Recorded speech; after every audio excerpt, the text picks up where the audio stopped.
Hello बच्चों, our today topic is example number 5.10 जो काफ़ी इजी है और एक एप्लीकेशंस है जो हम बेसिक लाइफ में मतलब रूटीन लाइफ में उसे यूज़ करते हैं। हमारा क्वेश्चन कुछ इस तरीके का था कि भाई एक साइकिलिस्ट था जो 18 किलोमीटर पर हावर की स्पीड से मूव हो रहा था।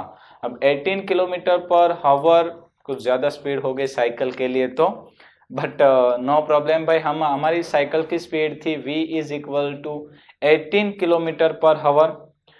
इन नेक्स्ट केस वो सडनली एक टर्न लेने की ट्राई करता है और वो जो सर्कुलर टर्न ले रहा है उसकी रेडियस से 3 मीटर और टायर और रोड के बीच का कोएफिशिएंट ऑफ फ्रिक्शन हमें दिया गया है 0.1 मीटर। तो अब हमें चेक करना है कि क्या वो साइकिलिस्ट टर्न ले पाएगा या तो गिर जाएगा। ठीक है भाई, तो चलिए हम शुरू करते हैं।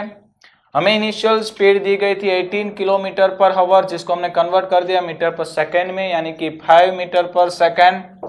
और हमें रेडियस दी गई थी 3 मीटर और कोएफिशिएंट ऑफ फ्रिक्शन दिया है 0.1 मीटर, सॉरी 0.1 यूनिट नहीं होता। चलिए भाई, तो अब सिंपल सा तरीका है कि भाई जब हमारी कोई सर्कुलर पाथ होती है तो हमने सर्कुलर पाथ पे फ्रिक्शन इन सर्कुलर मोशंस में दो स्पेशल केस देखे हुए हैं। पहला देखा था प्लेन सर्कुलर पाथ, दूसरा देखा था इंक्लाइंड सर्कुलर पाथ। तो दोनों के ही फॉर्मूलाज कुछ थोड़े से अलग अलग आते हैं प्लेन के लिए और इंक्लाइंड के लिए, जो हमने कॉन्सेप्चुअल थियरी में टॉपिक दे रखे हैं। तो यहाँ पे हम अगर उनको लेने जाएंगे तो लेक्चर काफी बड़ा हो जाएगा। ठीक है भाई, तो हम डायरेक्टली उनके फॉर्मूलाज यूज करने वाले हैं आज। तो चलिए भाई, हम सबसे पहले नोट कर लेते हैं कि हमारा जो पाथ है वो प्लेन सर्कुलर पाथ है। तो हम यूज करेंगे कि for plane circular path maximum velocity, मतलब कि अगर हम मैक्सिमम कितनी वेलोसिटी से मूव हो, वेलोसिटी या तो आप स्पीड इसे लिख सकोगे भाई, कि हम स्लिप ना हो, तो उसकी कंडीशन थी v square is less than equal to mu R G. और कभी कभी हम इसको ऐसे भी लिख सकते हैं कि v max is less than is equal to under root mu R G. ठीक है भाई, मतलब कि ये क्वेश्चन ये दिखाता था कि भाई हमारी maximum speed under root mu R G के बराबर या तो कम होनी जरूरी है। अगर हमारी speed under root mu R G से ज्यादा हो जाती है उसका मतलब कि हम डेफिनेटली स्लिप होने वाले हैं। ठीक है, और स्लाइड करके गिर जाएंगे। तो चलिए हम देख लेते हैं। सबसे पहले हम देखेंगे साइकिल की मैक्सिमम स्पीड कितनी होनी चाहिए, फिर हम इस स्पीड की कंपैरिजन करेंगे हमारी साइकिल की स्पीड से। अगर मान लीजिए कि हमारी साइकिल की स्पीड इस v मैक्सिमम से ज्यादा, तो डेफिनेटली वो स्लिप होने वाला है, और अगर उससे कम है तो हम कहेंगे कि वो बाय सेफली टर्न करके आगे चला जाएगा। ठीक है भाई, तो चलिए आगे चलते हैं, हम वैल्यू पुट करते हैं।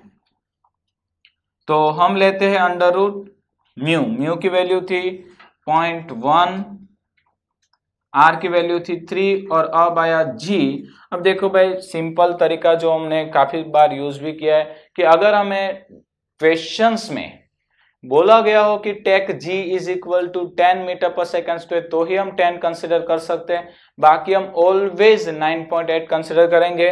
और यहाँ पे भी हमें कुछ ऐसा इंस्ट्रक्शन नहीं दिया गया था तो हमने यूज कर लिया 9.8। चलिए भाई, अब क्या करेंगे, हम इन सबको मल्टीप्लाई कर देंगे। तो अप्रोक्स इसका आंसर आने वाला है 3 इंटू 10,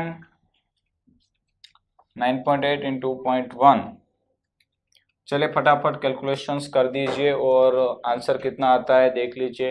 अप्रोक्स इसका आंसर आएगा 1 पॉइंट, रूट निकालेंगे तो 1 यस 2.94, और अगर हमने इसका रूट निकाल दिया तो आंसर आ जाएगा 1.74 मीटर पर सेकंड। यानी कि हमारी मैक्सिमम वेलोसिटी होनी चाहिए 1.74 मीटर पर सेकंड। यानी कि अगर हमारी वेलोसिटी इस वेलोसिटी से ज़्यादा होती है तो डेफिनेटली स्लाइड हो जाएगा। और हमने देखा हुआ है कि भाई इसकी जो वेलोसिटी थी वो थी 5 मीटर पर सेकंड, यानी उससे तो कई गुना ज़्यादा है। उसका मतलब कि हमारा जो ये साइकिलिस्ट है वो डेफिनेटली स्लीप होके गिर जाएगा।